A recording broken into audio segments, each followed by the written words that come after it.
Hello. Can you all hear me?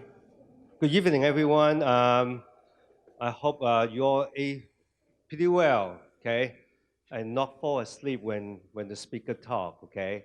So my name is Alan. I'm one of the church member here, and I also helping the youth program together with other co-workers. Today we're going to have a program called Dear Younger Me. So I don't know, when you first look at the title, what do you think about that? Is it selling cosmetic to you? You look 50, but actually you're 65 or something like that. But no, I think not today. I don't think Rachel is going to present the secret to look younger today. But I would like to, on behalf of our Gloria Chinese Baptist Church, to welcome all of you. This is our outreach program to reach to the community, to let you all know there's a church here. We offer worship service, a youth program, children program. We would like you to send your kid here so we can make them a better person. And the most important is how to become a better person. It's not to get better education, but to know the one that give you ability, help, and wisdom to get education. It's the God that we believe. So I'm not going to preach, don't worry. I'm going to hand the time to our pastor, Pastor Lee. He's going to start the program with an open prayer.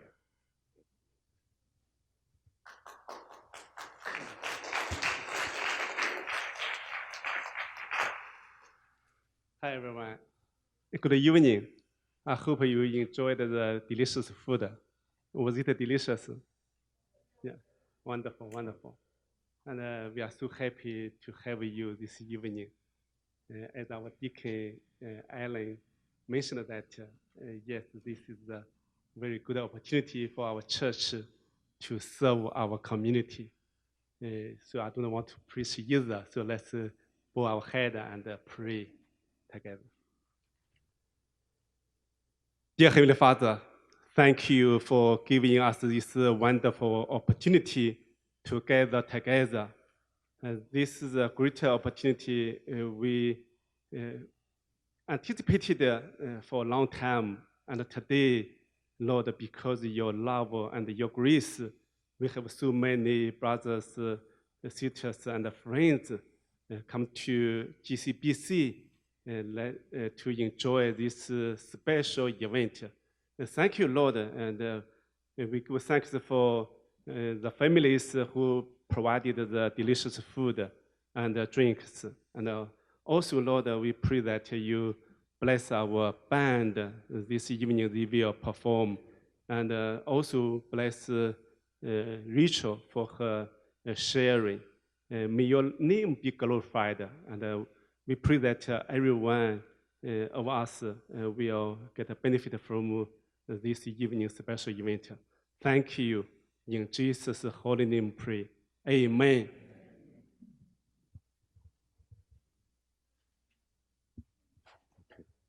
So the next we'll have our youth band to present the song Dear Younger Me.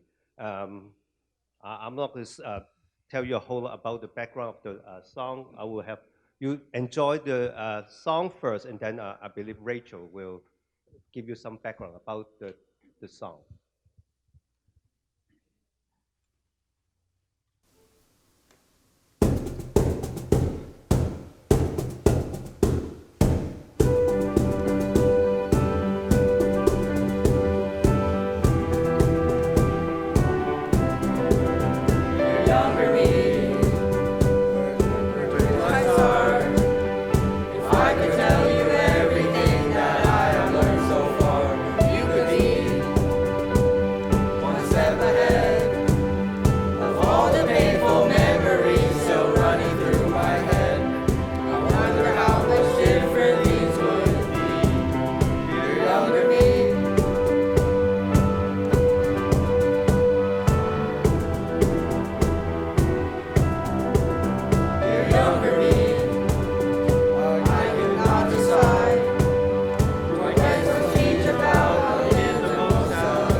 you, guys. You sing wonderful. This is the first time I hear you sing that well.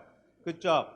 Okay, now we're going to have Joshua Liu to introduce our speaker to you. Joshua, you ready?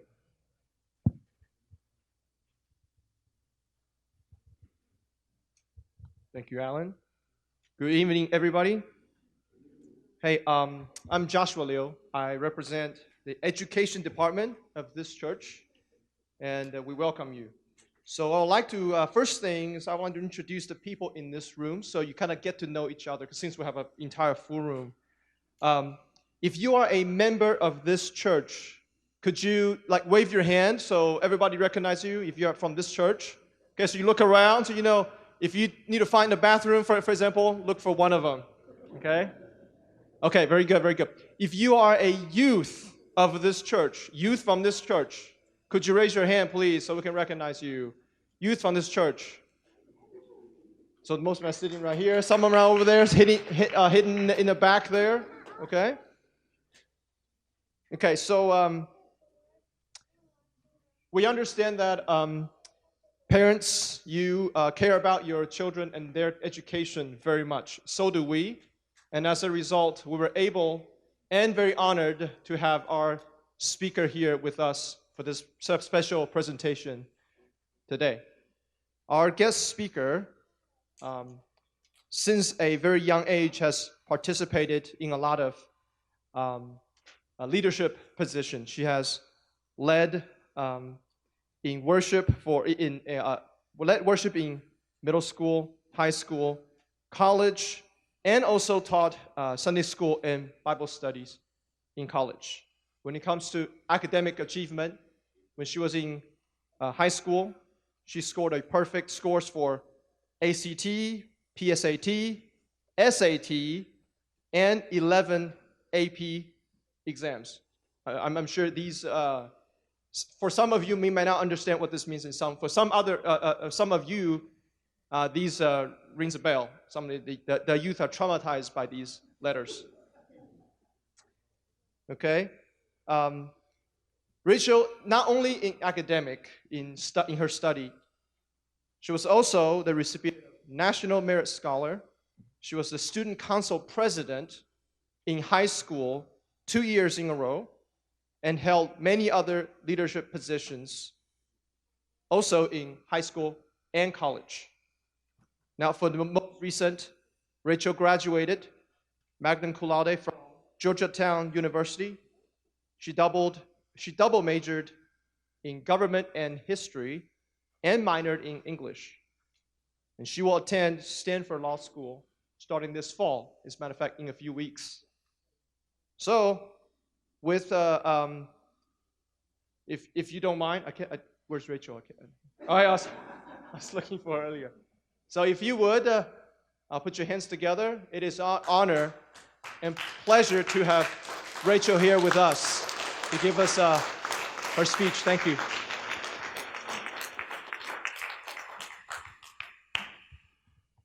Thank you, Joshua. Hi, everybody. How are we doing?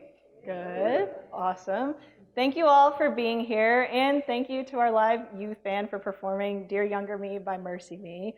I listened to that song so much growing up, especially in high school. I often envisioned myself as the younger me at ages like 12, 14, 16, 18, trying to plan my life, trying to think ahead. For me, that song meant a lot at that time in my life, and even now, as a 22-year-old, I still don't have my life figured out, but over the last 8 years, from college to now, and high school to college to now, I've learned a lot of lessons, and I think different parts of that song resonate with me differently because of those lessons I've learned. So I'm going to share some of those lessons with you today. The way this will go, in the seminar, I'll be breaking down several areas of my life with different lessons I've learned, things I've experienced, going from high school to college to now, starting with academic well-being, then social well-being, physical well-being, and spiritual well-being. sharing some advice in each. This is by no means an exhaustive list, and I know a lot of these categories will overlap or relate to one another. For the sake of organization, I'm going to try to keep them as separate as possible. If you have any questions about these topics or specific questions about things I talk about, I will be doing a Q&A at the end, so do give me your questions. I'd love to answer those. With that, we'll get started with everybody's favorite subject, academics. So first things first, I do have to say your education is important. For me, I grew up Christian. My favorite Bible verse of all time is 1 Corinthians 10:31, which says, "So whether you eat or drink or whatever you do, do it all for the glory of God." For context, where that verse appears in the Bible is within a discussion of matters of conscience, not causing other people to stumble, maybe not so related to education from first glance.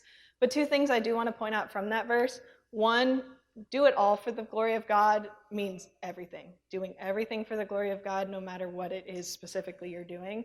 For me, that encompasses my day-to-day life. For me, that included my education, still includes my education. So your education is important because you want to do that well for the glory of God. Two, there's something to be said for the social impact that our actions have. Your education not only benefits you, maybe gets you a good job, a good income, whatever it is in the future, your education can also help other people, whether that's your family, your clients, your customers, your patients, or broader society as a whole. So if you don't get anything else away from this first section, your education is important. So please do your best with your education.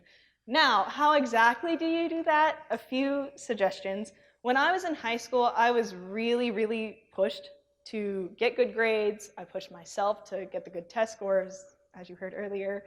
But how many of you have ever heard this quote, "It's the journey, not the destination"? Okay, a few. For me, I was really fixated on that destination. You get the good score, you get the good grades, honestly, to the degree that it drove me crazy sometimes. Something my mom told me in high school that I honestly didn't really take to heart until college was learn for the sake of learning and not for the sake of grades. What does that mean? It means you do your best to focus on understanding the material, correcting yourself on the content behind a question that you miss, rather than just fixating on the point that you missed the question. My mom also always said, if you're learning well, the grades will usually follow. And when I got to college and learned how to focus on the actual learning part and leaving the end results of my classes, my grades, in God's hands, those classes became a lot more enjoyable for me because my goals were then to just pay attention in class, to check my knowledge with my homework, to participate in class, to confirm that I was learning the right thing. That's a lot easier to do than just fixating on a final grade. So your grades will come. I would advise you focus on the learning. Going off of that, enjoy your learning. Now, I know that's not easy, especially if there's classes that maybe aren't your favorite. For me, that was math and science. I do not like math and science classes. So some of you might be wondering, why is she telling us to enjoy our classes if she didn't like some classes? Well, first thing, it does make your work easier if you at least try to enjoy the process of the classes or parts of the classes. So for example, I said I didn't like math and science as subjects, but I told myself I could at least find joy in getting a question right or using an equation the right way. There's different ways to try to give yourself little checkpoints and give yourself little boosts of serotonin, even if you don't like the subject overall. Second, to all my students in the audience who are in middle school or high school or going to college, I'm really sorry to bear the bad news to you. You will take classes in college that are in subjects you don't like. So for me, it was mentioned earlier, I was a government and history major with a minor in English. I love reading, I love writing, still didn't like my math and science classes, but I had to take math and science classes to graduate from college. So I still had to motivate myself to learn well in those classes. And that came from, once again, telling myself to enjoy the process. Enjoy the process of getting a question right. Enjoy the process of learning a new lesson or equation in class and applying it correctly. My next point, some of you may have heard this line before. There's a joke that's how do you get to Carnegie Hall? Practice, practice, practice. The same thing goes for your classes. You need to practice. My high school years were marked by, you might have guessed it, lots of practice tests. If you have the means to do so, I highly recommend getting good practice test books, taking lots of practice tests, also reviewing those practice tests on a timeline that gives you adequate time. and that looks different for every person. For example, for me with my SAT, I started studying the summer before my sophomore year because I wanted to give myself a lot of time leading up to the test. And I did take my SAT a little earlier, like the beginning part of my junior year, because I wanted to give myself time to take it again if I needed to. That just helped my own conscience, and it gave me peace of mind. That might not be the case for everybody, but for me, that was what was most helpful. I am really grateful I didn't have to take that test again, but I did the same thing for my law school exam in college. I started studying earlier than a lot of my friends. I also took the test earlier than a lot of my friends just because I needed consciously to have time in case I needed to take it again. I had friends that took it later. It was fine for them. It really depends on the person. This is also a side note. I do recommend trying to take tests once. If you do need to take a test multiple times, it's not the end of the world. I had friends take the SAT or ACT multiple times and get into a great college. I've had friends take the law school exam multiple times, get into a great law school. So it's not the end of the world, but try to be one and done because it also saves you time and energy. And it's just more helpful for you as you're spending the rest of your time preparing other parts of when you apply. But back to the practicing. So I gave myself lots of time to practice, and sometimes people ask me if there was any trick with my test scores. My honest answer is it really just came from doing a lot of practice tests. If you have specific questions on testing timelines or how to take a practice test, how to review a practice test, I'm happy to answer those later. But my general advice, once again, take lots of practice tests. In the context of school, your practice is your homework. So everybody who's in school right now, do your homework. It's the best way to practice and make sure that you're learning the actual skills that you need. And lastly, learning to study by yourself. This was something that was a big shift for me going from high school to college. When I was in high school, I rarely worked with other people. I would just go home and do all my homework. In college, it's awesome that you get to be around your classmates in the classroom, outside of the classroom. Sometimes you live with your classmates. You can make really close friends, and it's awesome to be in that community. It can also be really hard to focus, especially if you're an extroverted, chit-chatty person like me. It can be hard to focus. So in high school, I was studying by myself, took my standardized tests on my own timeline. That was something I consciously had to carry with me to college in order to stay focused. So for me, as an example, our library at Georgetown, where I went to undergrad, has a couple different floors, and some of them are quiet floors, and there's only one floor that's like you're allowed to talk on. For me, I would go to the quiet floors and just work on the quiet floors. And I had friends who would sometimes just go to the talking floors only. That was fine. That was something in my mind I had to say, I'm okay with that for my own peace of mind, for my own focus. And then other times I had friends who wanted to join me on my quiet floors, and we would just study quietly together. That was also fine. But you need to learn when to set good boundaries for yourself. So that was something that I did that helped me focus. Same thing with practice tests. I had friends, like I said, who took the LSAT, the law school admissions test later than me. A lot of them are going to great schools now. I took it earlier because that was what was helpful for me. So for all of you who are in school, learning when to do things on your own pace is best for you. And that can be different from other people. That's totally okay. Kind of in a similar vein, one more note, this whole section in academics was focused on you doing your best. Sometimes your best may be the best. You may be getting an A, you may be getting the best score. Sometimes it might not. One part of that is you can know your strengths and play those to your advantage. I'll give you an example. For me, when I was in high school, my first year of high school, I had a group of friends who all signed up for AP Chemistry as freshmen. For anyone who doesn't know, AP classes are like college-level classes. So these were my friends who were coming into high school their first year trying to take basically college-level classes.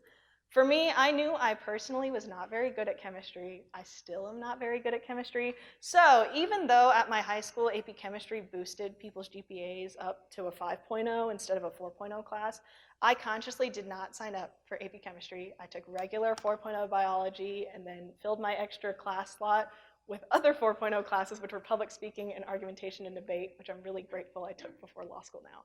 But for me, I took regular 4.0 biology, was happy with that, because I remember seeing my friends who were in the AP class be really overwhelmed, not sure how to handle the college workload type in that class. Fast forward 2 years, my younger brother, who's right there, did take AP Chemistry his first year of high school because my brother is very good at science. He had a writing, not to toot his horn a little bit, he had a writing 98% that whole year. He got a 5 on the AP exam. He's also now a pre-med biology major. So for my brother, that class made a lot of sense. That was his strength. That was what he took. For me, my first year of high school, that class did not make a lot of sense for me. I did not take it. I only took AP Chemistry when I was a senior in high school. I had some free class spaces. I was like, maybe now's the time to take it. So I took it as a senior, and by that point, I had learned better study habits, learned better time management, learned to ask for help from my teachers. When I took that class, I still got a lower grade than my brother did, but I was in a better place to take that class later because that was what I needed. So in some cases, know your strengths, play those to your advantage. Don't purposely take a hard class just to take a hard class if you don't need it. Now that being said, sometimes you may be forced to take that hard class. Sometimes your best may not be the best, and that's also okay.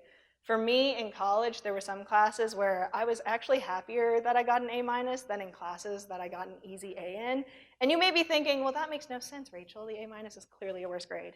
But for me, there were some A- classes where the first assignment I got back, I remember getting a B, a B-, or even sometimes the website we use for our classes, you could see like the lowest grade and the highest grade. Sometimes I was the lowest grade. But for me, I took those classes. I had to take those classes. What I did in that circumstance, I took the bad grade.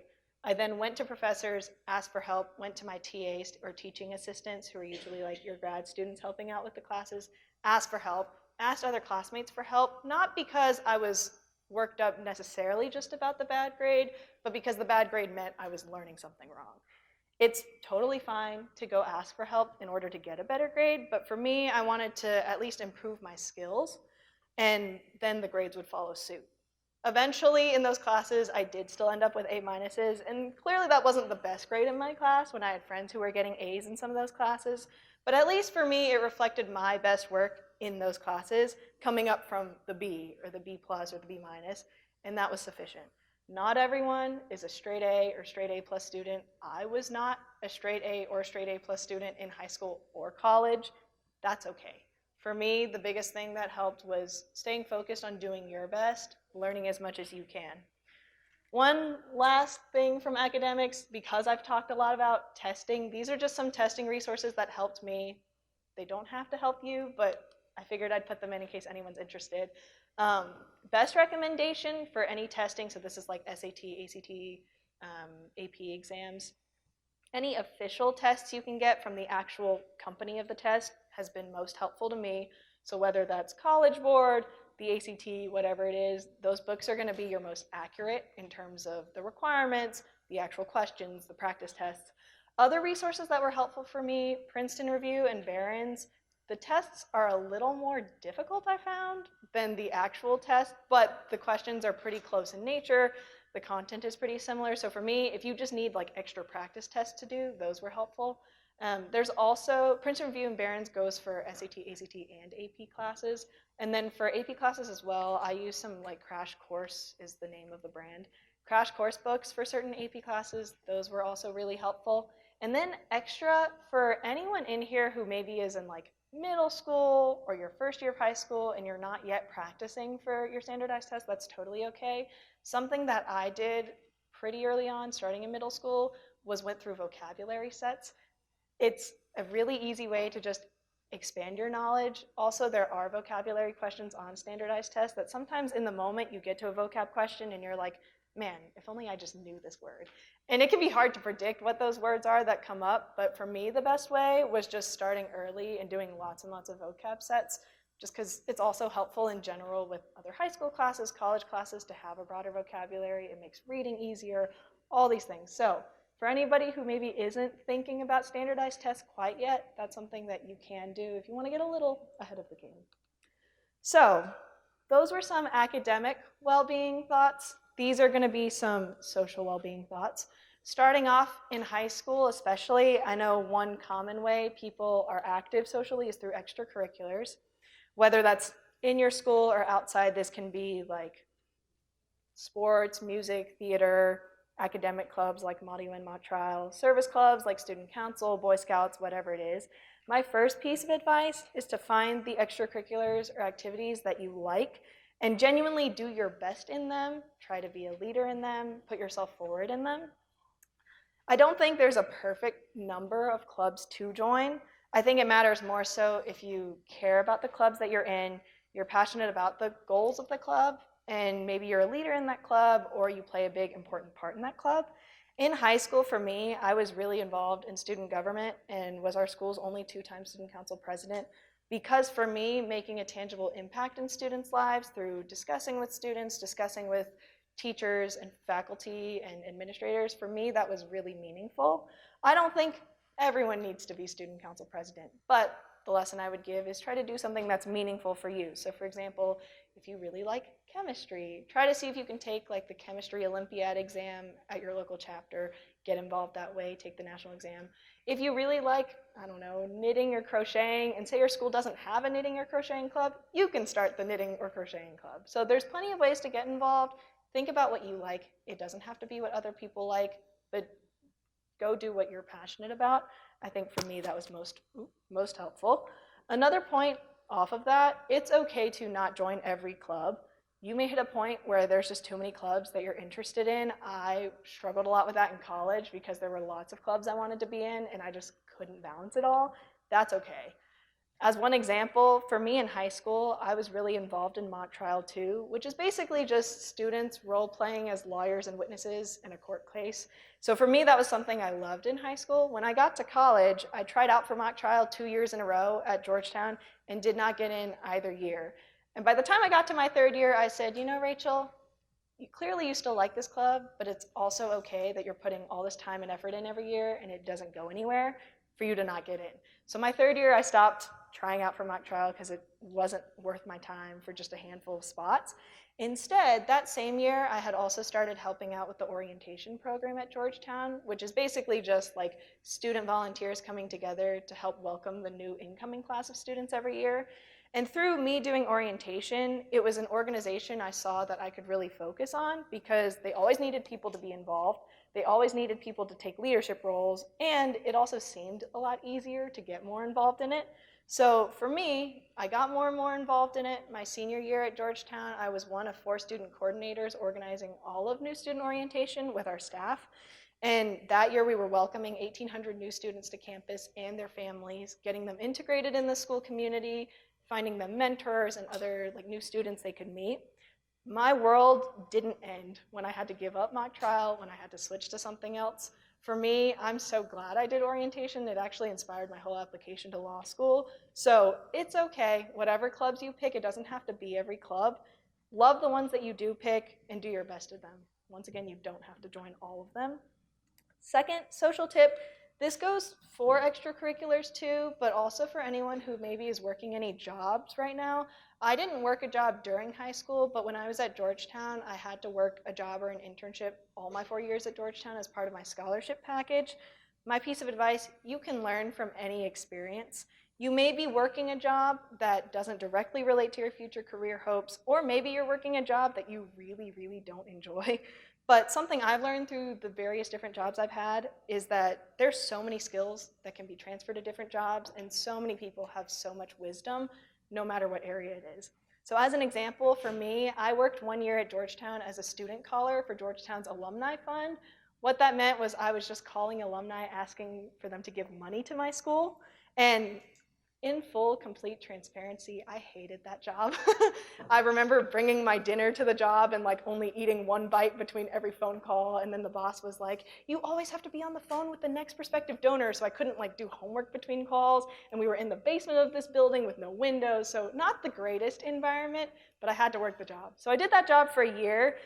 One skill I did get really good at that job was talking to people that I disagreed with, especially people who were like, I don't want to give to Georgetown for XYZ reason.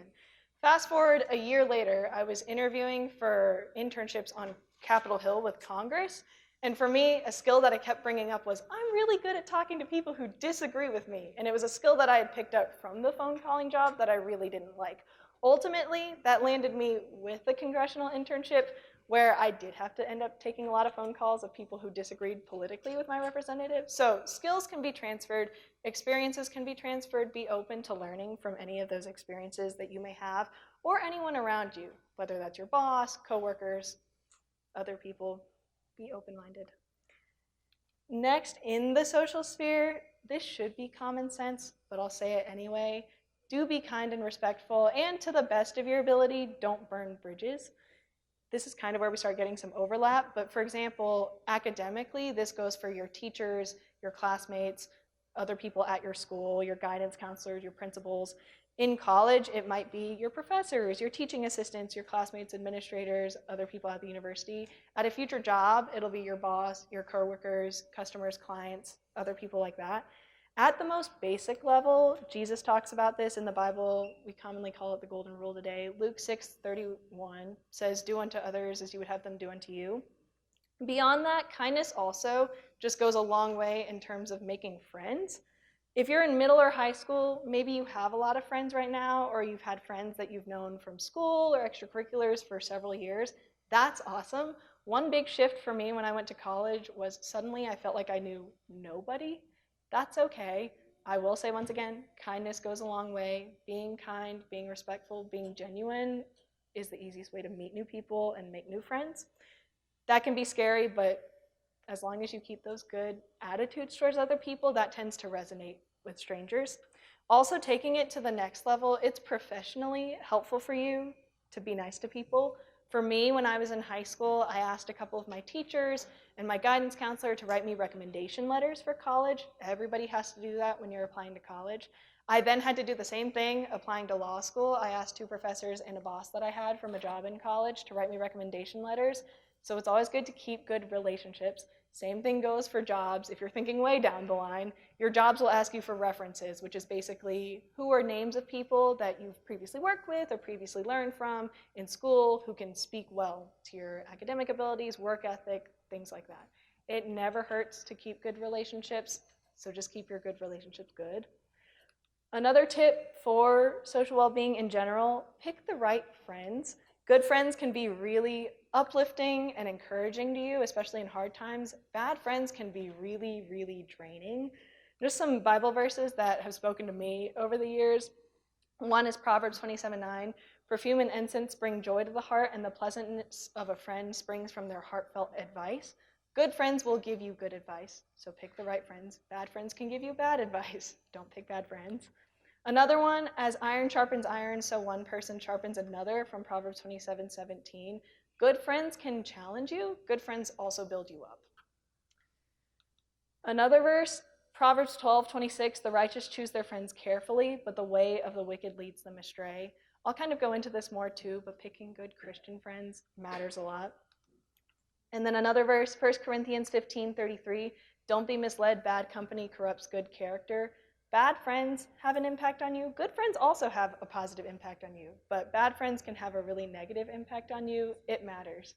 So pick the right friends. That's not to say not to be kind to everyone. You should still be kind to everyone, respectful to everyone, but who you choose to support you, who you choose will cheer for you in your moments of success, or comfort you in hard times makes a difference. The local church that I was a member of in Washington, D.C., where I went to college, Capitol Hill Baptist Church, we had this quote in our church covenant that we would recite at members' meetings or at services every once in a while. It says, we will rejoice at each other's happiness and endeavor with tenderness and sympathy to bear each other's burdens and sorrows. That's based off of 2 Bible verses, Romans 12:15, rejoice with those who rejoice, mourn with those who mourn. Good friends will know when to support you and when to comfort you. And then similar vibe, carry with each other's burdens, and in this way you will fulfill the law of Christ, Galatians 6:2. So it matters to have the right people around you. It can make all the difference. Choose the right people. Kind of a sub point to that, it's okay to not have that many close friends. The freedom with friends, you can choose to be as close to friends as you want to be. For me personally, I can say I have one best friend from high school, and then I have like 3 or 4 other close friends that I wouldn't say are as close to me as that one best friend, Amy, but are still pretty close friends. Other than that, I'm still nice to people. I still talk to some people every once in a while on social media, but I wouldn't say I'm that close of friends with. Similar to college, from college, I have a few best friends. Beyond that, I have some close friends from some of my clubs. Beyond that, I'm nice to people I'll talk with on social media, but I'm not otherwise all that close to. That's okay. Not everyone has to be a friend. Also, not every friend has to be a best friend. If you have lots of friends, that is great, but if you don't, that's okay. Another subpoint on friendships can and probably will change. It's okay to give room for that. Sometimes you start off high school or college with some friends that maybe you don't end high school or college with. That's okay. Maybe there's people that you meet your second, your third, or your fourth year in high school or college, and they stay your friends throughout. That's even better. But I think giving yourself room to assess whether the friends around you are good friends, do they support you, do they challenge you in healthy ways, do they maybe bring you closer to God, help you strive for your goals, that can be a great way to sort of process with yourself how your relationships are going. It's also good to think about that for yourself. Are you being that friend to other people? Are you being supportive to your close friends? Are you helping them, cheering them up, bringing them closer to God? And you can do that thinking on your own. You can talk to a trusted mentor about it. You can pray about it, journal about it. However you want to process, I would suggest just thinking about it because it's good to think about. A third subpoint to that, relying on your support system that you already have and asking for help. So maybe you're super close to your mother, your father, your sibling, a friend, a mentor, for me, God. Talk to those people. We have a local bagel shop near Georgetown where I went to college called Call Your Mother. And every time I walked by, it would remind me to call my mother. So do talk to the people that matter in your life. For me, talking to God has also helped a ton. I think knowing who you can rely on in tough times is really critical, but don't just like sit here and be like, oh, I know those people care about me. Talk to them, especially when things get hard, talk to people. Lastly, in the social sphere, a quick word on dating. So for me, I had plenty of crushes in high school and college. Never had a boyfriend. I almost dated someone in college. Coming out on the other side of that, I can confidently say your relationship does not need to come above your studies. That can be something that might be hard to accept. But for me, I spent the first semester of my junior year of college crushing on a guy that I really liked because I liked being close to him, but I knew he didn't meet my standards. I dragged that on too long. He asked me out, I had to say no, and we both ended up feeling miserable about it. That semester was just really hard for me academically then because I was crying all the time while taking classes, going to my internship on Capitol Hill, leading clubs, being in other organizations, things like that. So the right person will support your dreams. It's not worth sacrificing your education for that. Prioritize your education, the right people will come along. Kind of going off of that, keep your standards high. It's okay to end high school with no boyfriend or girlfriend. And then for all my parents in the audience, my parents, and I say this with love, wanted me, I think, to have a boyfriend in college. It's okay to end college with no boyfriend or girlfriend too. Honestly, God's timing is best. Don't force it yourself. You would rather wait for a great person than quickly go be with the wrong person. Something my mom always says that goes for dating, but also goes for anything else in your life. If God meant for you to have it, there's nothing you can do to take it away. If God didn't mean for you to have it, there is nothing you can do to get it. So keep that in mind. You can focus on your studies. The right person will come along. Moving on from social well-being to physical well-being. So honestly, for me, physical well-being was an area that I did not think much of when I was in high school until college, and I honestly wish I had. 1 Corinthians 6:19 through 20 says, "Do you not know that your bodies are temples of the Holy Spirit who is in you, whom you have received from God? You are not on your own, you were bought at a price, therefore honor God with your bodies." That's kind of a similar theme as the verse I shared earlier, 1 Corinthians 10:31, about giving everything you have to glorify God. So my first piece of advice, stay active. It's good to keep yourself healthy. That's not to say you need to be an Olympic level athlete, world-class athlete, or even an athlete at your school. I was never an athlete at my high school or college. But physical exercise is an awesome way to relieve your stress, to stay healthy. That can be going to the gym, which oftentimes is free for college students at their college, so do take advantage of that. It can also just be going on walks, bike rides, quick runs around your neighborhood, and it doesn't have to be for a super long time every day. For me, I remember even my busiest days in college, if I was hunkered down in the library studying all day, I have one best friend, Pooja, who would study with me all the time, and every once in a while in the library, she would be like, Rachel, we should go for a walk. So we would either go to another floor of the library, we already had like a coffee shop, so we'd walk to the coffee shop, or we'd walk around campus. She honestly held me really accountable to just like taking time to relieve my stress, and that was really helpful for me. So I highly recommend staying active at least a little bit every day, even if that's just a quick walk from like the library to your house. That's totally fine. Stay active.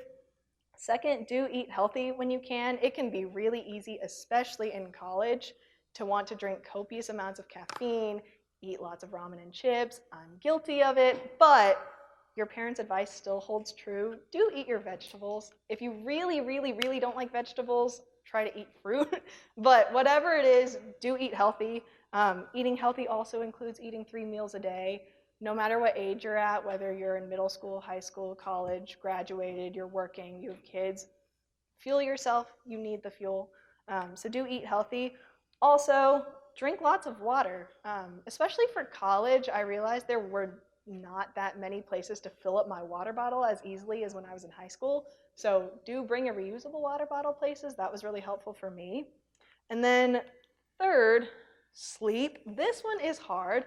I'll be completely honest, I don't think I had the best sleep schedule in high school or much of college because I just thought I had too much of a workload.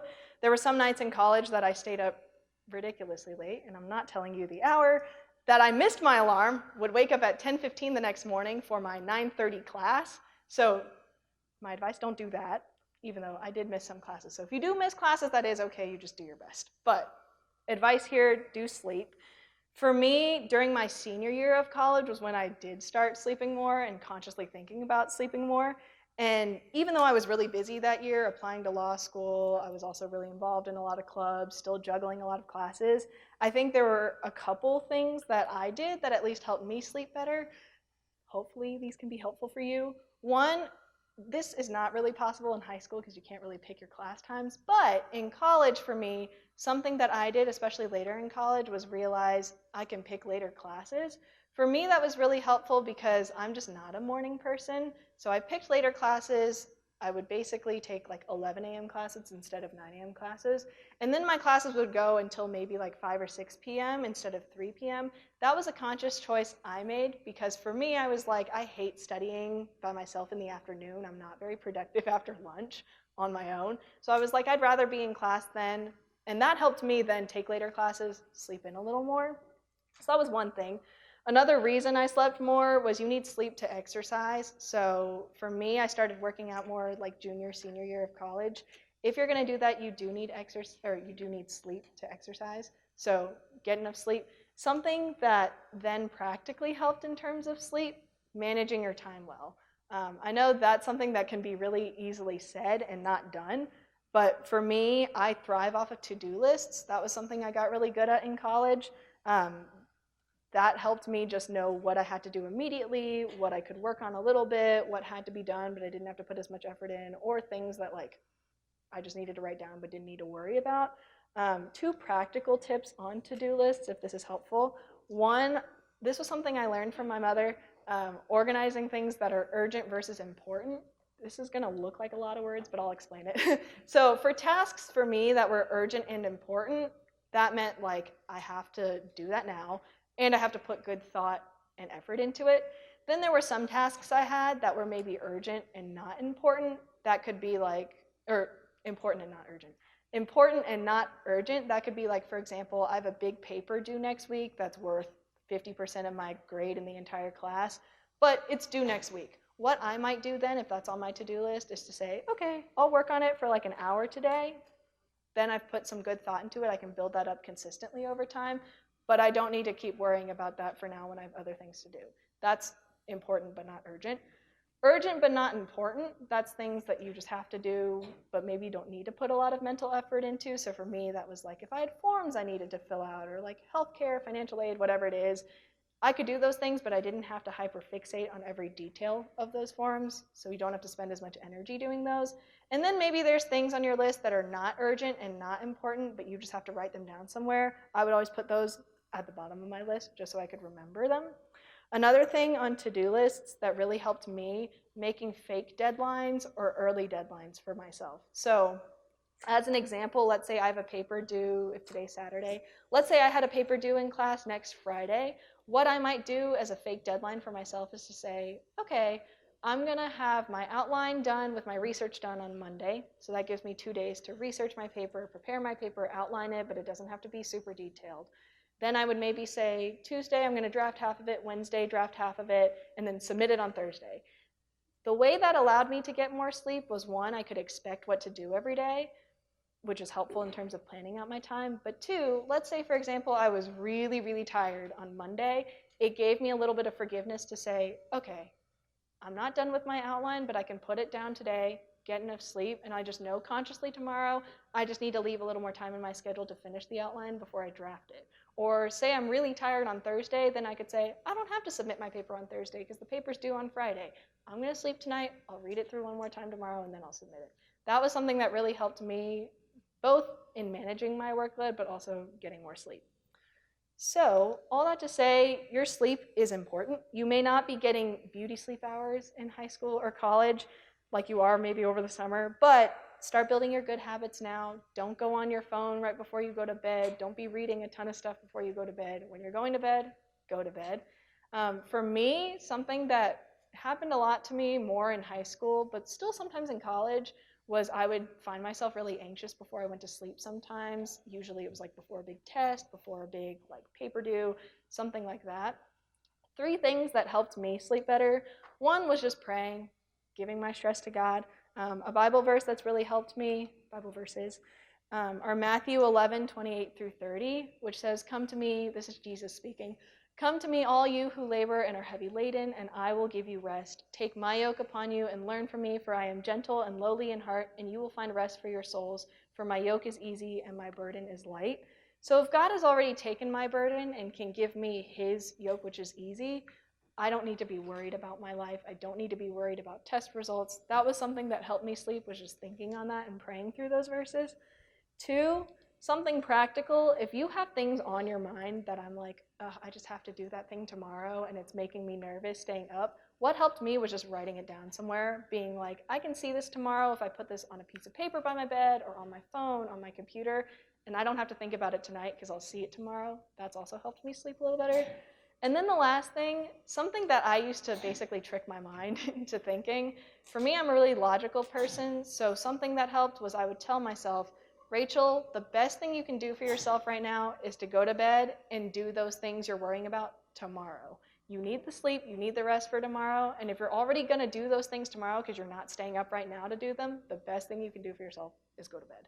That's also helped me kind of make it more of a goal to go to sleep, and that way that kind of tricks my mind into focusing on the sleeping as opposed to overthinking other things in my life. Okay, so I've kind of woven this throughout the seminar today, but I do want to dedicate this last section to my faith. So to be completely truthful, even as somebody who grew up in the church and in a Christian home, even as somebody who accepted Jesus at age 8, I didn't fully dive into my faith until college. And one big lesson for any of my students in the room, but this also goes for everyone else, I wish I had done that earlier in my life. From the outside, I think people thought I was really secure in my faith. I led worship in my youth group starting in 7th grade. I attended church every Sunday, helped out with Vacation Bible School every year. And it wasn't that I didn't believe in God. I did believe in God. I loved God. But for me, viewing my faith as a priority in my life instead of compartmentalizing it just to another piece of my life didn't really happen until college. I had lots of moments in high school where it was late at night, I'm studying till 2 a.m., I'm feeling frustrated by my workload, or there were other times, I remember one time coming home crying because my student council advisor my junior year called me a bad leader to my face. So I had lots of hard moments in high school. And then there's also decision day. I really wanted to go to an Ivy League school. I did not get into any Ivy League school. I was crying a lot that day at home. I think in those moments, I knew that God loved me. I knew that God would comfort me. But I honestly, up until that point in my life, didn't know how to give God control of my life or to leave my life in his hands to do his will with. I was really driven to achieve a lot. I put a lot of pressure on myself to achieve a lot. And that goes for all the perfect scores Joshua read off earlier. I was really fixated on getting the grades, driving myself insane with the results and the achievements. And it was easy for me at the time to fall into the belief that I needed to put all that effort in, and I needed to put all that work in to achieve those scores, when ultimately, the Bible says in James 1:17, every good and perfect gift is from above, coming down from the Father of the heavenly lights, who does not change like shifting shadows. So much of my journey from high school to college to beyond has now been marked by trusting God with more of my life each and every day. From trusting him with anxieties over a single test in class, to trusting him with final exams in a class, to trusting him when I'm not doing well in a class, to trusting him with my law school admissions test, to trusting him with my law school application process, to trusting him when I had family members or friends who were struggling with physical or mental health, to trusting him when I lost my grandfather to cancer my first year of college. I've had lots of great experiences in high school and college. I've also had lots of really hard experiences in high school and college. I think it's easy for someone to look at my life and be like, wow, she's so put together, the test scores, the achievements, she's going to Stanford Law. I'm here to tell you, like the song earlier, Dear Younger Me says, there's one line that goes, my joy, my pain would have never been my worth. That was something I had to learn over time, but now I can confidently say Jesus is my worth. For any believer in the room, the song also says, you are holy, you are righteous, you are one of the redeemed, set apart, a brand new heart, you are free indeed. And by believing in Jesus, for all of you, you've already been made right and given new life in God's eyes. 2 Corinthians 5:17 says, if anyone is in Christ, the new creation has come, the old is gone, the new is here. Maybe you're like me and you've struggled with chasing perfection or worldly success, honestly idolizing it. The best news is that God says in Christ you're already worthy. And that's not by any of your own achievements, which are gifts from God in and of themselves already, but by Jesus' salvific work on the cross. To my Christians in the room preparing for middle or high school or even college, biggest recommendation, ground yourself in your faith and surround yourself with Christians. If you're going far from here and you can't attend GCBC, my biggest advice, find a local church, and then also, if you can, join a good campus ministry. I was part of a campus ministry all my 4 years at Georgetown called Chi Alpha. I was a worship leader for 2.5 years. I'd led Bible study for a year, and then the local church that I went to in DC, Capitol Hill Baptist Church, I served Sunday school there for a year. And for me, those were the best places to find good Christian friends, which also boosts my point from earlier about finding the right friends. And it's a great way to form relationships with people also outside of your age group. For me, I still talk to my campus ministry pastors every once in a while, and they've been super helpful for me all throughout college, even to now, in terms of grounding me in my faith, directing me back to God and his goodness. So that's for anybody who's a student. This also goes for any older Christians or Christian parents in the room. First off, thank you for being here. Second off, no matter what your age is, God wants to use you as well. He wants to use you starting now. He wants to walk with you now, no matter where you are in your life. So do consider joining a local church, serving in that church. Consider forming new relationships in that church with other Christians who either can disciple you or you can disciple, because we all have a role to play in the body. And for anyone who is here who isn't a Christian, first off, thank you so much for being here. I hope this seminar has been really helpful to you and encouraging to you. If you don't take anything else away tonight, do take this one thing away. God has given me the most fulfilled life, and he can give that to you too. He's ready to give it to you. I'm so grateful for how God has moved through all the ups and downs of my life, the good times and the really bad times. And I'm really grateful he's brought me through high school to Georgetown, now to Stanford Law. But him sending Jesus to pay for my sins on the cross has been my greatest gift in my life. I can give up my good grades, all my achievements, my future, and still consider myself fully blessed because of what Jesus has done. I'm worthy and loved not because of my achievements, but because Jesus paid for my sins. I can look like I have a lot of my life together, but I am very much an imperfect person. I grew up, my parents know this, I grew up really bossy, judgmental, and materialistic. I talk back to my parents a lot. And I mentioned this earlier, I really idolized grades in school. So much in high school, there were times I'd stay up until 2 a.m. just crying in my bathroom because I was the only one awake at home. I felt like I didn't know what I was doing with my life. God saved me from that. John 3:16 says, "For God so loved the world that he gave his one and only Son, that whoever believes in him shall not perish and have eternal life." That means God loved you and me to send his only Son, Jesus. If you have any questions about what it means to accept Jesus as your Savior, to let God into your life, or you want to discuss how to do so or have other questions about that, feel free to talk to me, feel free to talk to my dad, Pastor Lee, or any other member of this church. We'd love to talk to you. But with that, that's all I have for now. I'm going to close the webinar in a prayer first, and then I'll get to questions. But once again, thank you all for being here. If you could bow your heads with me and pray, that'd be awesome. Dear God, I thank you for bringing all of us here. I thank you for supplying us with food, nourishing our bodies, giving us a great performance from the youth group. I thank you for how you've worked in my life. I pray that you would use my story, use my experiences to encourage others, and I pray that you would speak to whoever you want to speak to in this room, that you are there for them, that you've already made a life worth living for them because of what Jesus has done on the cross. And I pray that you would just open our eyes and our hearts to accept all that you have for us in our life, however you want to use us in this life. Thank you. In Jesus' name I pray. Amen.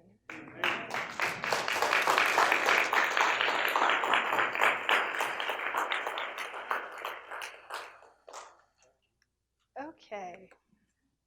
So we can go ahead and go into question and answer. This can be about anything I touched on. This can also be about if there's things I didn't touch on. You're welcome to ask any and everything, and I will do my best to answer. But with that, any questions? We'll bring a microphone around so you don't have to yell. But any questions, feel free to raise your hand. We'll get the microphone to you. If not, I can also just keep talking.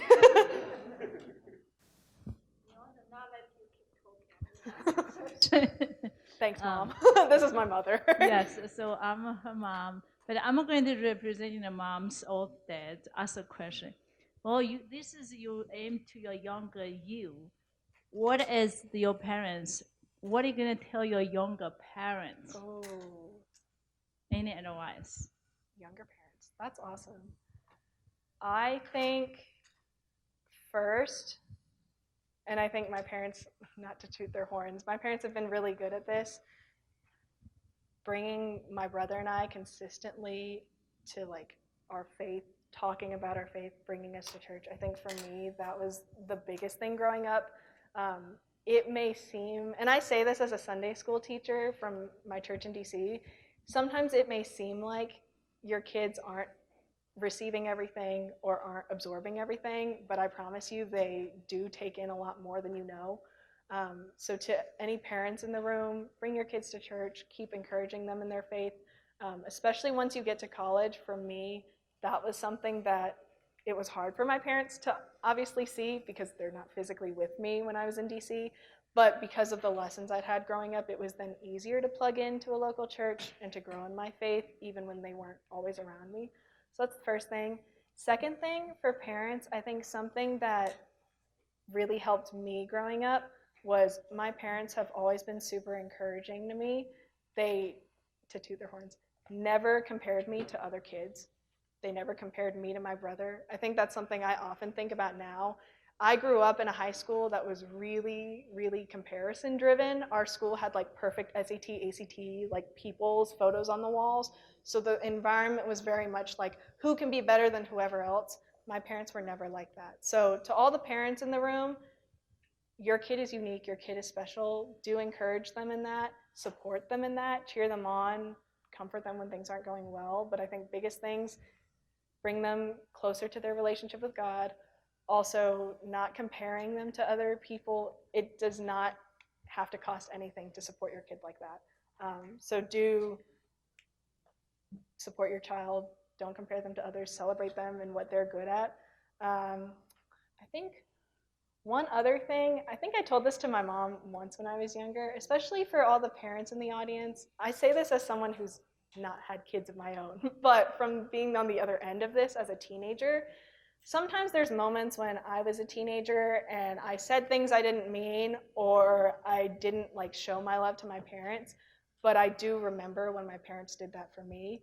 it can be really hard when your own teenager is not showing you the love or reciprocating you the feelings that maybe you're trying to give to them. I think the best thing you can do as a parent is just to continue loving them, even if they don't seem to reciprocate it back to you, because they do absorb it more than you may know. That would be my advice.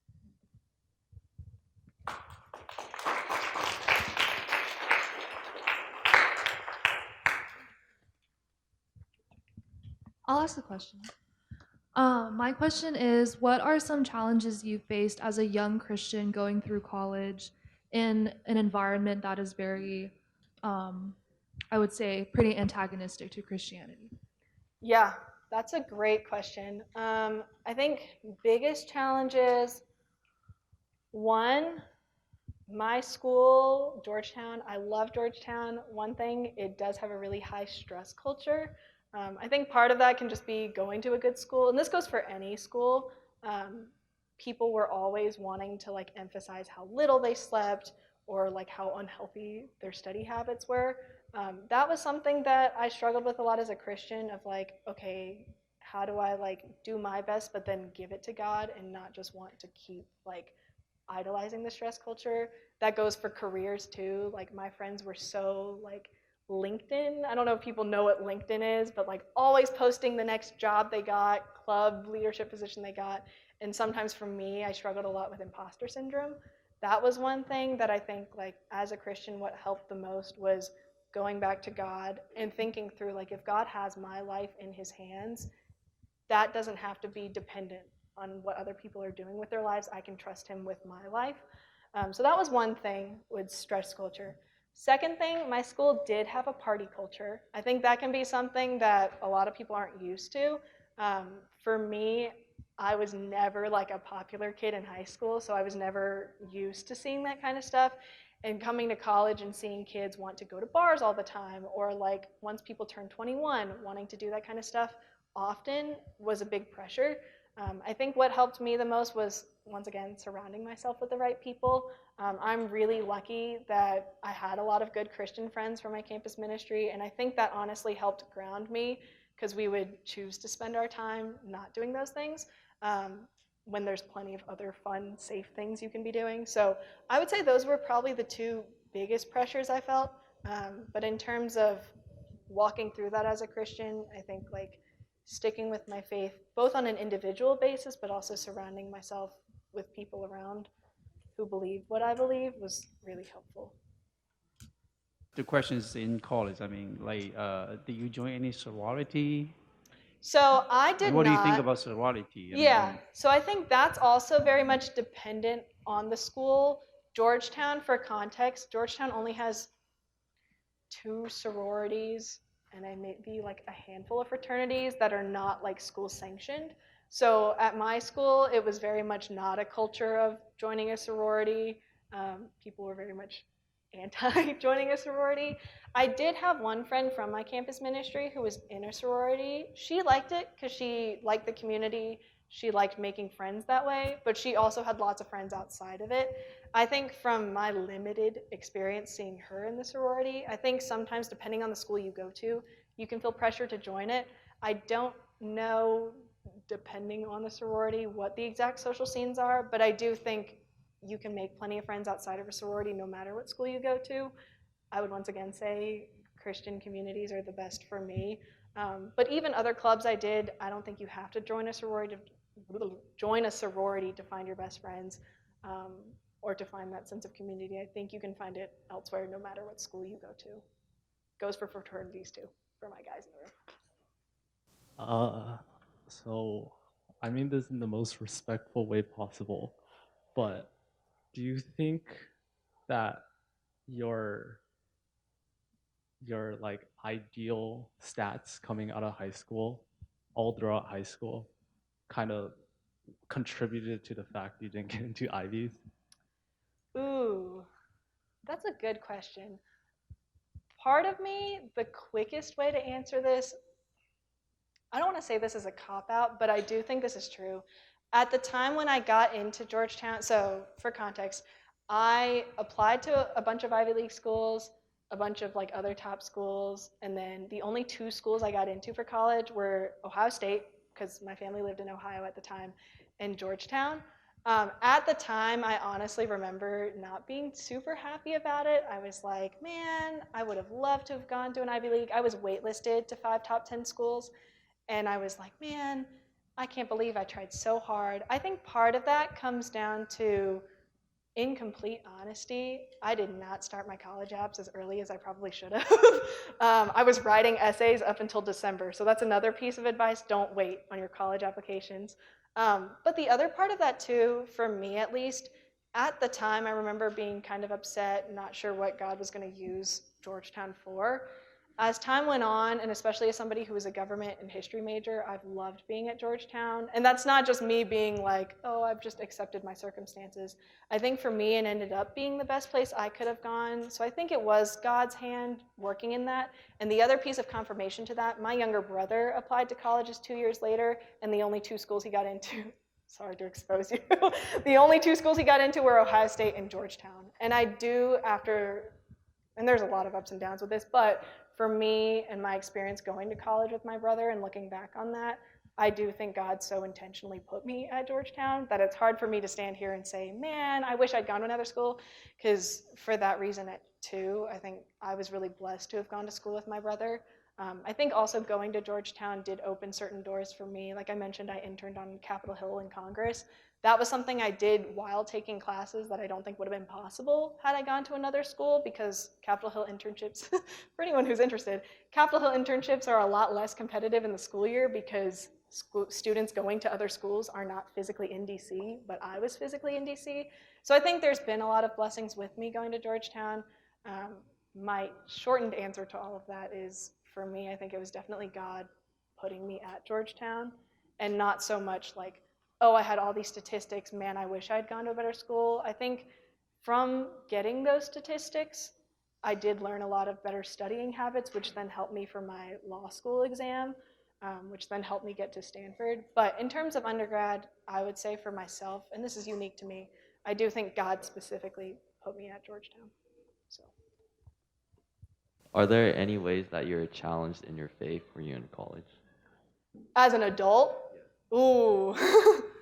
So it depends on how you define adult, because I guess you enter college as an adult, but do you mean like after college? Okay. So I've only been out of college since May, but over the past, what is that, 3-4 months? I think the biggest thing for me so far, I kind of touched on this earlier in terms of stressors from undergrad, but for me, I'm going to Stanford Law. I'm really grateful. I'm really blessed. I did not expect to go to Stanford Law. It is tied for the #1 law school in the country, and I can already tell from people I'm talking to and people that I'm like meeting through like Stanford events or like online. They put us in a big group chat.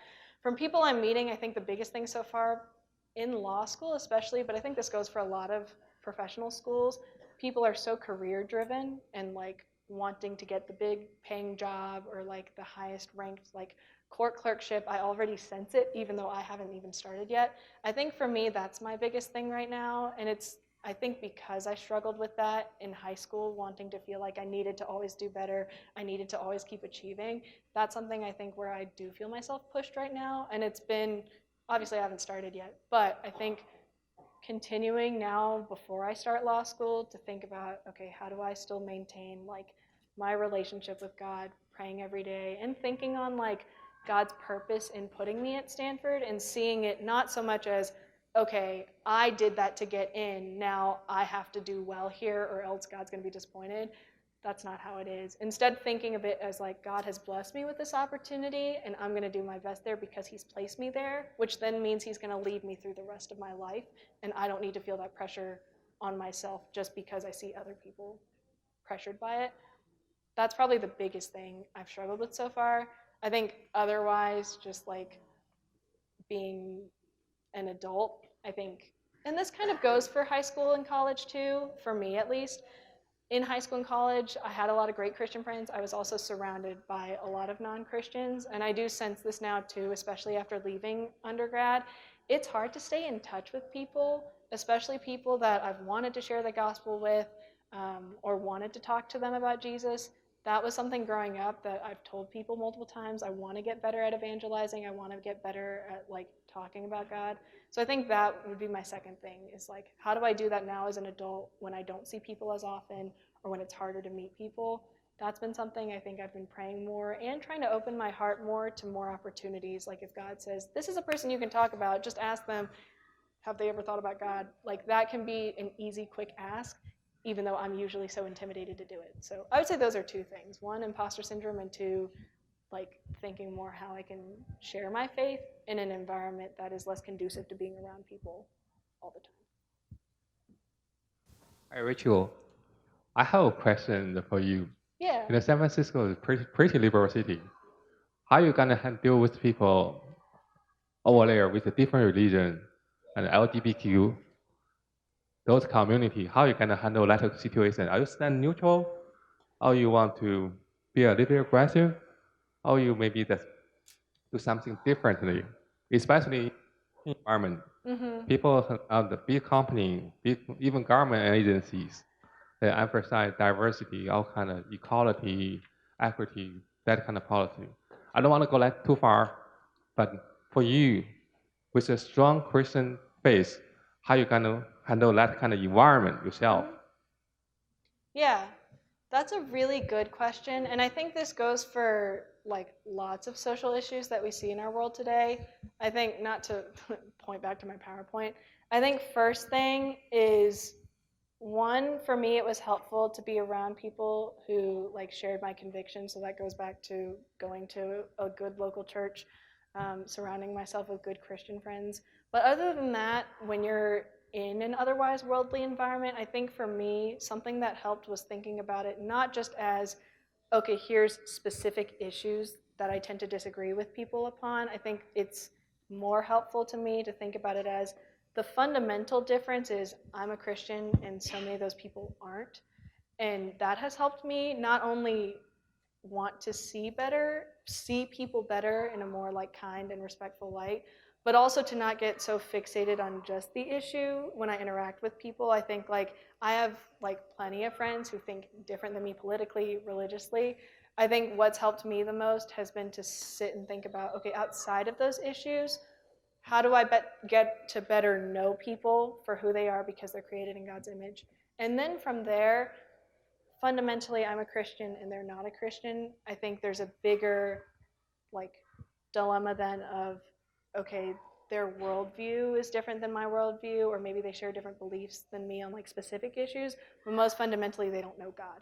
So then it's easier to approach them with love, but also approaching them from that angle I've found has been a little more helpful than to focus on like specific one-off issues.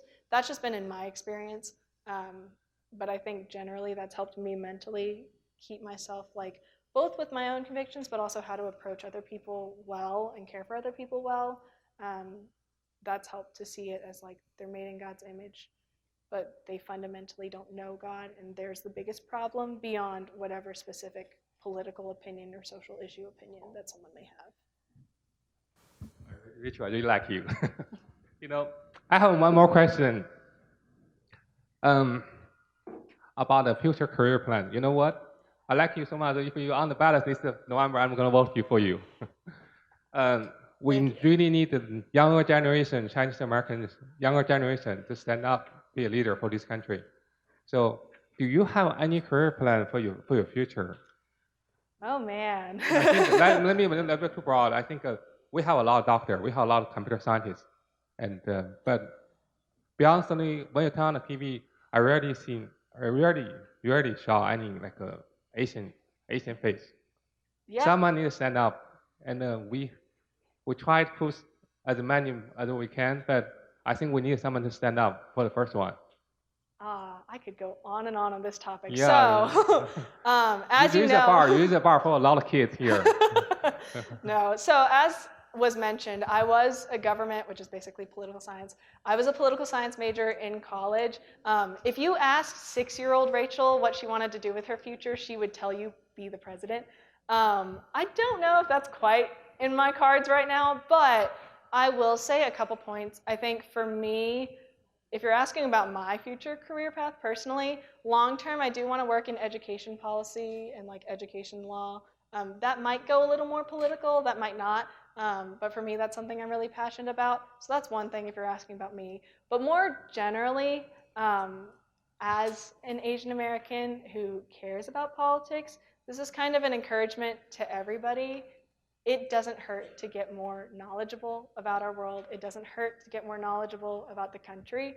I think it can often be easy, and I say this because when I was in high school, I knew I wanted to study government. I had very few friends who cared for politics, especially Asian friends who cared for politics. It can be easy to think somebody else is going to do it, but I don't want me to do it, or I don't want my kids to do it. I'm not saying everyone in here has to be a political science major, but on that question in particular, no matter what career you have, you can always get more involved. You can always learn to think more on those topics, discuss more, read more. So I would encourage everyone in here to do that. Yeah, I think that would be my biggest thing. For me personally, I don't know if it'll pan out that way. Maybe it will. If it's in God's hands and he calls me to it, then maybe I will. But otherwise, just kind of a note for everyone. I think it never hurts to get more involved, or at least like educate yourself more.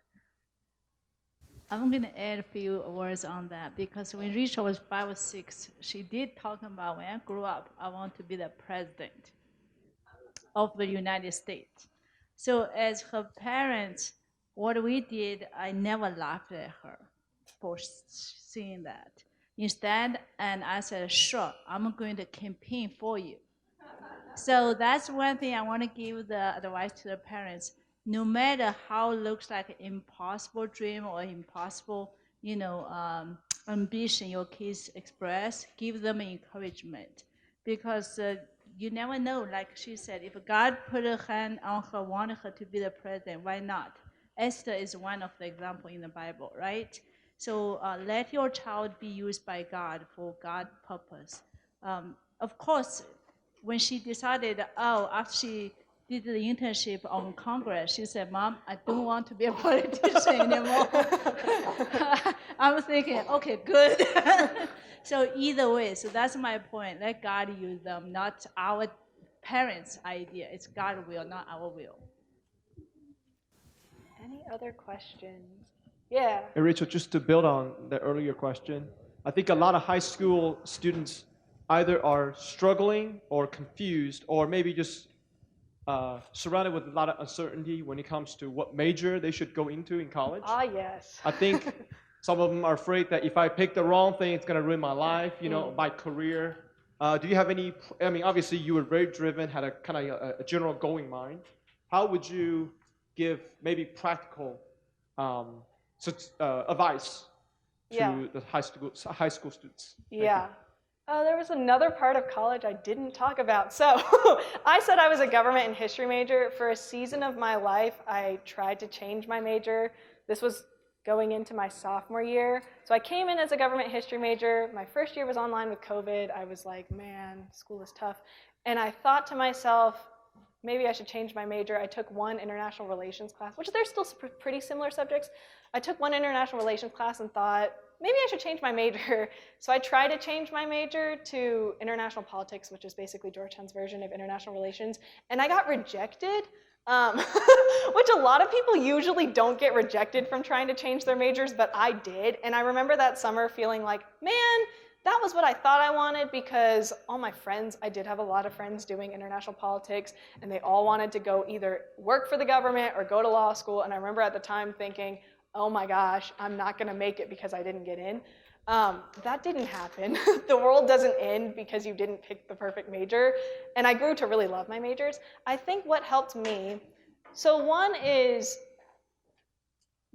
biggest thing that helped me was something one of my professors in high school told me, which I now use.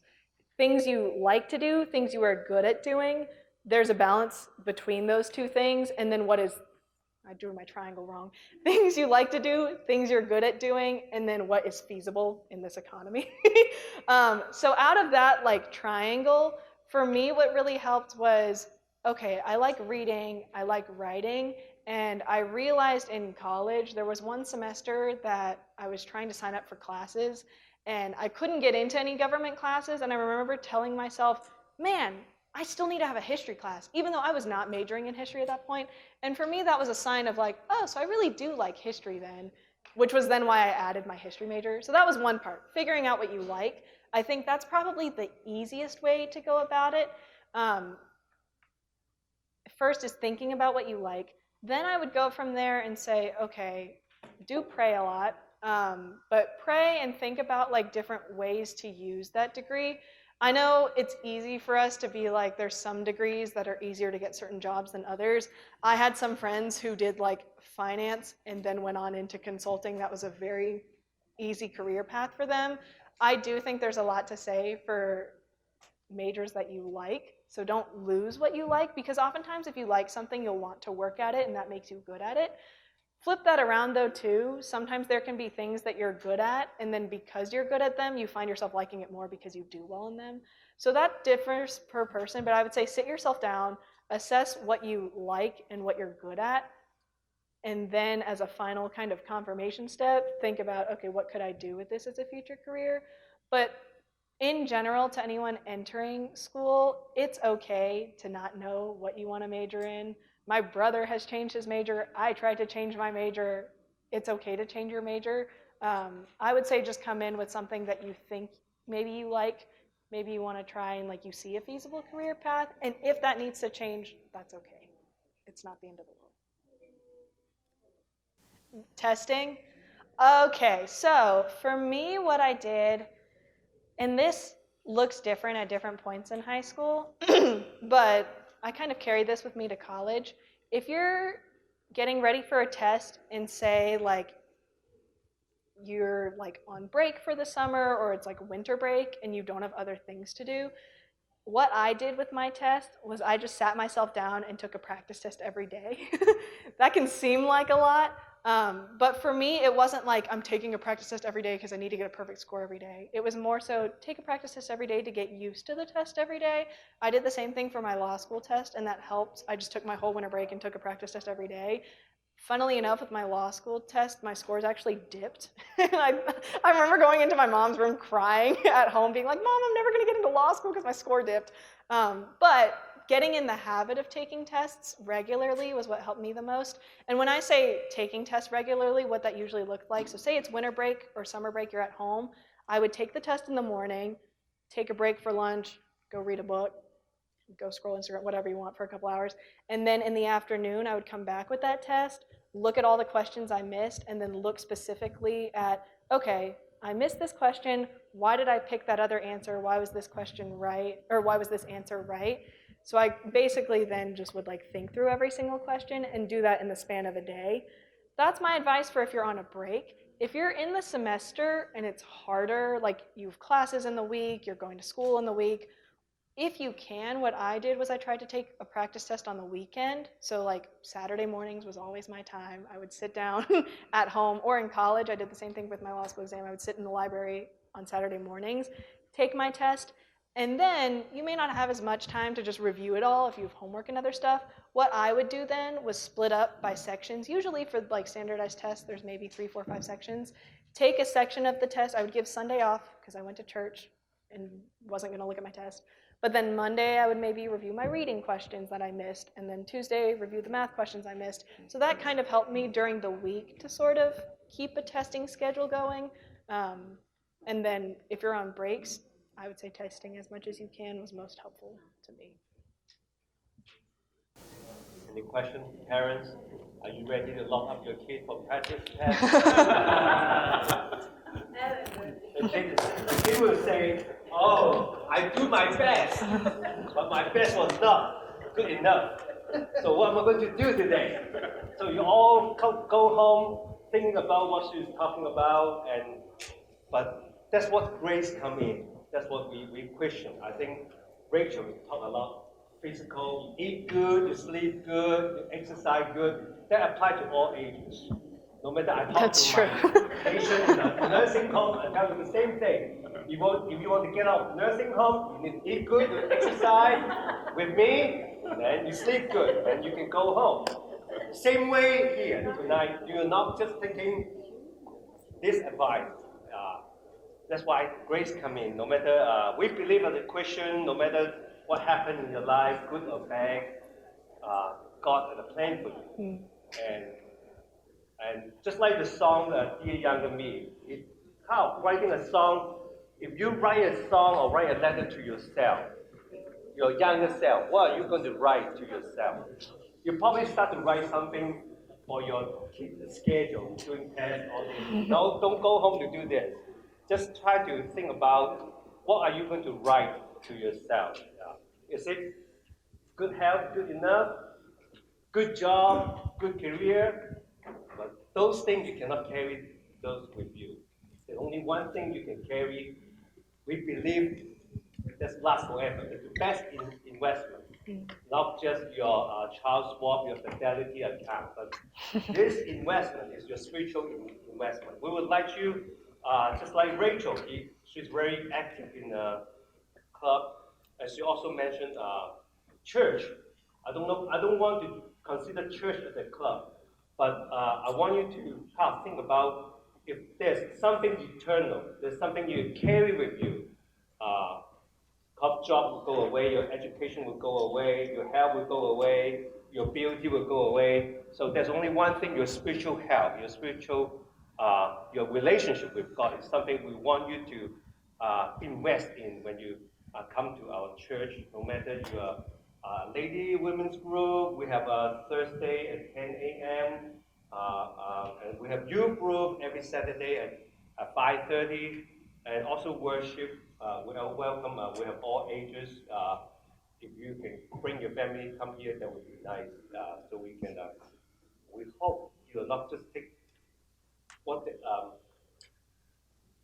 how to become a 学霸,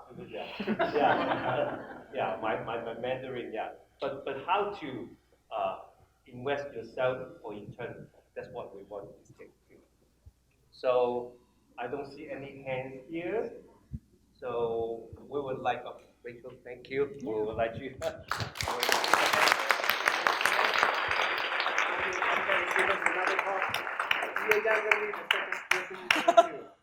Okay. Now we would like to close the event. We will ask our Pastor Leo, to give us a closing prayer or word of advice. 我用国语来跟大家一起做结束的祷告。哈利路亚，荣耀的天父上帝，我们的救主耶稣基督，感谢赞美您，把一切的颂赞、荣耀和感恩都归给您。您是配得的，您是当的。我们谢谢您今天给我们这么美好的一个晚上，让我们能够看见有一个美好的见证在我们当中，让我们能够更多的明白，我们应该建立一个以神为中心的我们的生命。让我们懂得对神要有敬畏的心，主啊，你也让我们尽心尽力的来爱神。主，你也让我们在这世上，当我们在成为一个学生，成为一个在职场上工作的人，成为一个家庭的这个家长的时候，主，你也要让我们尽心尽力的在我们的这个职分上面来努力的来做好。因为您要我们做一个有生命榜样的人，主啊，您说，特别是对年轻人的交代说，你不要不要叫人小看你年轻，总要在你的言语、行为、爱心、信心、清洁上要做信徒的榜样。所以主啊，我们求主您帮助我们，让我们的年轻人懂得在这样子一个混乱的时代，主啊，一个远离神的时代，主啊，仍旧建立一个对神有敬畏的心。以神为中心的这样子的一个年轻的生命，谢谢你，我们把我们的年轻人交托仰望在主您的手中，我们也把每一个家庭、每一位家长，还有教会里的同工，也交在您的手中。求主您赐给我们有聪明智慧，知道怎么样子来帮助我们的年轻人。谢谢你，我们为今天的晚上的聚会向您献上感恩。求主您的恩福赐给我们每一位来到我们当中的，无论是我们的主内的弟兄姐妹，或者是我们的朋友们，在我们社区当中的朋友，主啊，都求主您的恩福时时的与我们在。感谢赞美主，祷告是奉靠主耶稣基督圣名。阿门。